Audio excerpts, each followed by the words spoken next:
Honorable Reverend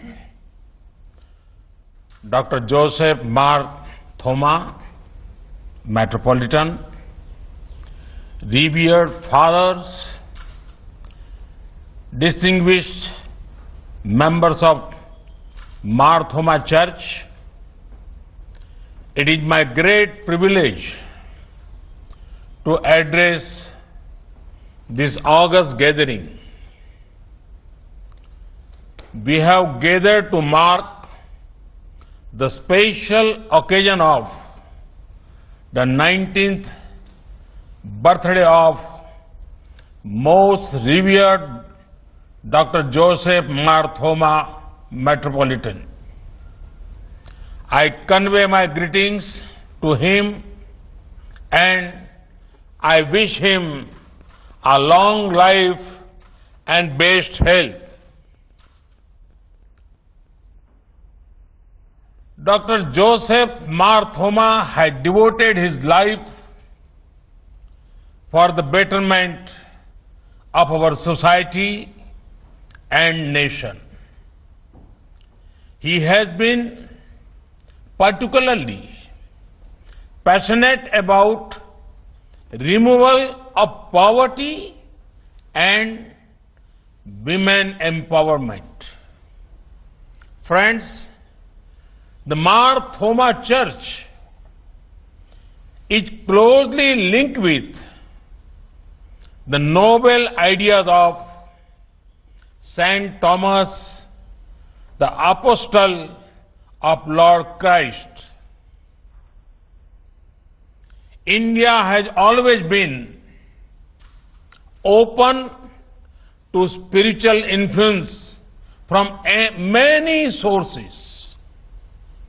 The contribution of Saint Thomas and following him the Indian Christian community are deeply valued.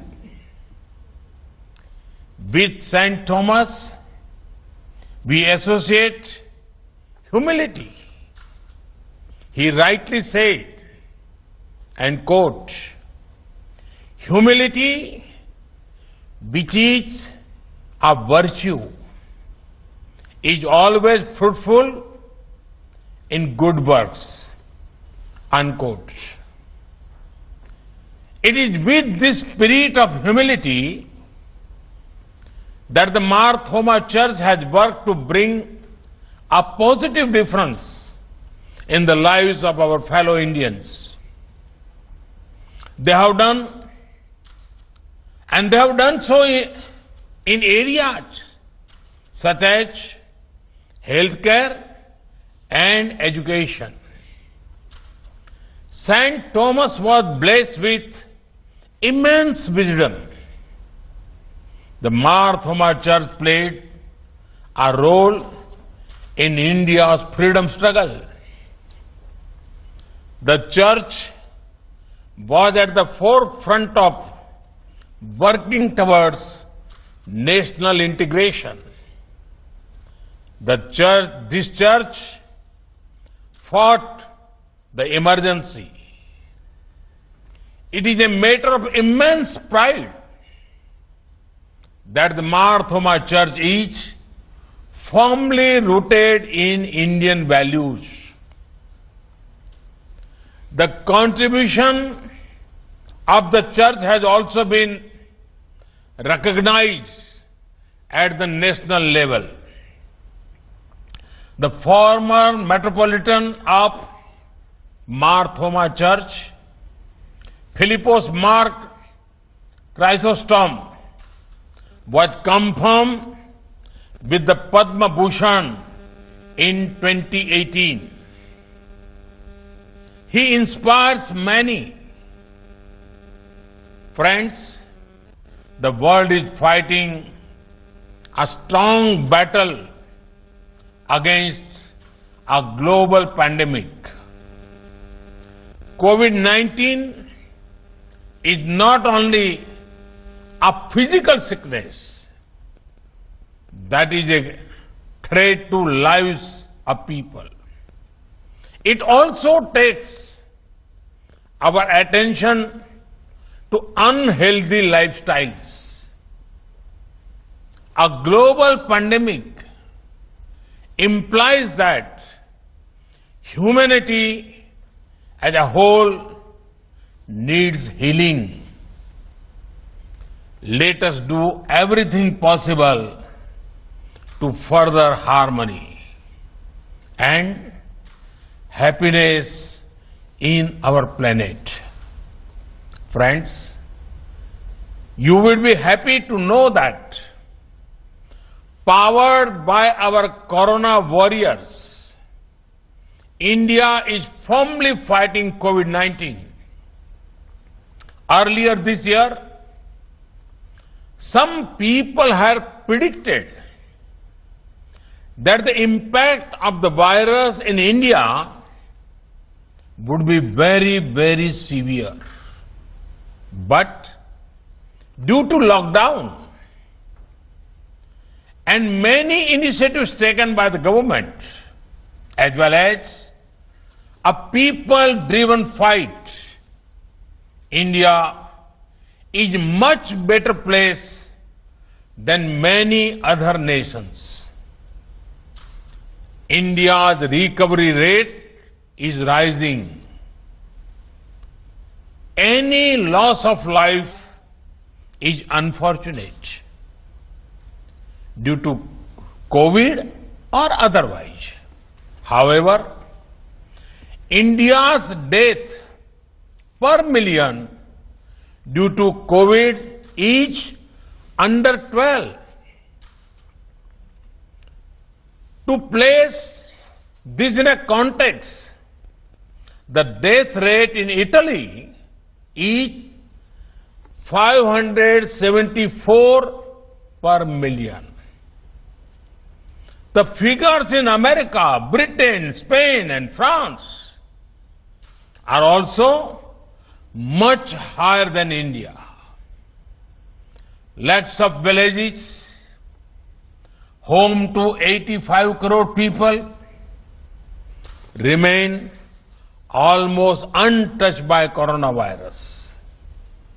Friends, a people-driven fight has given good results so far, but can we let our guard down?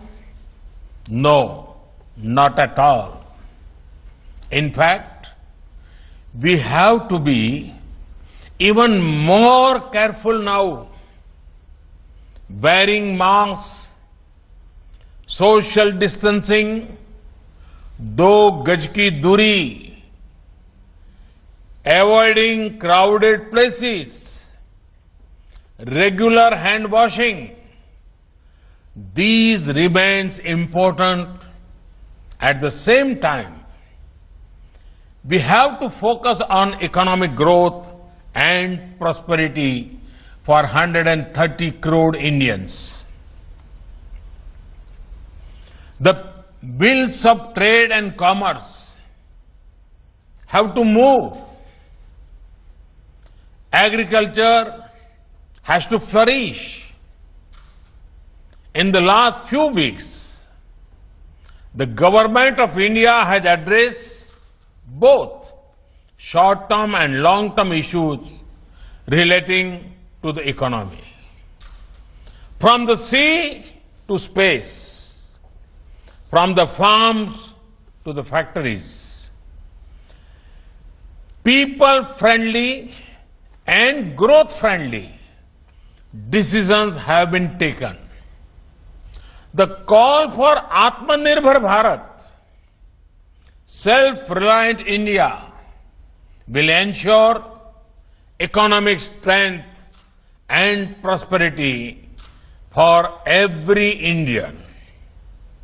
A month ago, the Union Cabinet cleared the Pradhan Mantri Matsya Sampada Yojana. This scheme is going to transform our fisheries sector. With an investment of over rupees 20,000 crore, this scheme seeks to boost the sector. The aim is to also increase export earning and provide more employment to over 55 lakh people. We want to ensure better technology, infrastructure, and making value chain stronger. I am confident my fishermen, sisters and brothers in Kerala will gain from this scheme. Friends, historic reforms have been undertaken in the space sector. These reforms will ensure greater use of space assets and activities. Access to data and technology will improve. I see several youngsters in Kerala and particularly in South India taking a keen interest in science and technology. They will gain from the reforms. Friends, our government has always been guided by sensitivity and a long-term vision to make India a growth engine. We have taken decisions not from comfortable government office in Delhi, but after feedback from people of the ground. It is this spirit that ensures every Indian has access to a bank account. Over 8 crore families have access to smoke-free kitchens. Over 1.5 crore houses have been made to give shelter to the homeless. India is home to the largest healthcare scheme in the world, Ayushman Bharat. Over a crore people have got quality treatment. For the poor, we are bringing one nation, one ration card scheme to help them where they are. For the middle class, we have brought a number of initiatives to boost ease of living. For farmers, we have increased the MSP and made sure they get the right price. And we are making the sector free from middlemen. For women, we are ensuring that their health care gets due attention via various schemes and their career path is not compromised by ensuring extension of maternity leaves. The government of India does not discriminate between faith, gender, caste, creed, or language. We are guided by the desire to empower 130 crore Indians, and our guiding light is the Constitution of India. Friends, the Holy Bible talks extensively about togetherness. Now is the time to join ranks, work together for the advancement of our nation. Think of this, how can our actions contribute to national development? Today, India is saying we will produce locally and also buy local products. This will light the lamp of prosperity in the homes of many. There are many ways to strengthen our nation. The Mar Thoma Church, in line with its values, will surely rise to the occasion and play a key role in India's growth trajectory in the times to come. Once again, I convey my greetings to Honorable Reverend Dr. Joseph Mar Thoma, Metropolitan. Thank you all. Thank you very much.